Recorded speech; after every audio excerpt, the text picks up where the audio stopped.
And ఈ meditation చేయడం ద్వారా ఈ నాట్ ఓన్లీ మెడిటేషన్, మన మైండ్లో ఉండే ఎన్నో రకాల ట్రాప్స్, ఎన్నో రకాల ప్యాటర్న్స్ని కూడా దీంతో బ్రేక్ చేసుకోవచ్చు. ఓకే, ఇది ఒక మెథడ్. అయితే సెకండ్ వచ్చేసి చాలామందికి ఉండే డౌట్, ఎప్పుడు చేయాలి, ఎలా కూర్చోవాలి, దీనికి నియమనిష్టలు ఏంటి అన్నట్టుగా ఉంటుంది.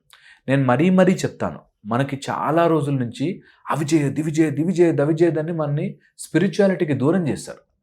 కౌళ్ళ సూర్య మెడిటేషన్ ఇస్ సింపుల్, ఎవరైనా చేసుకోవచ్చు, ఎలాంటి వాళ్ళైనా చేసుకోవచ్చు, ఏ రోజుల్లోనైనా చేసుకోవచ్చు, ఏ సమయంలో అయినా చేసుకోవచ్చు. ఎందుకంటే సూర్యభగవానుడు అక్కడే ఉన్నాడు, ఎక్కడికి వెళ్ళడు ఆయన.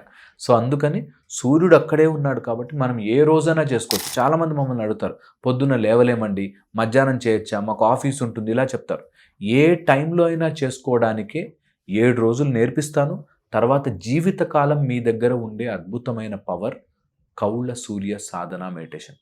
ఓకే, ఈ మెడిటేషన్ ఒక న్యూ టెక్నిక్ అని న్యూగా తీసుకుని నేను నా లైఫ్ని మార్చుకోవాలి అని అనుకునే వాళ్ళు ఈ మెడిటేషన్ నేర్చుకోవచ్చు.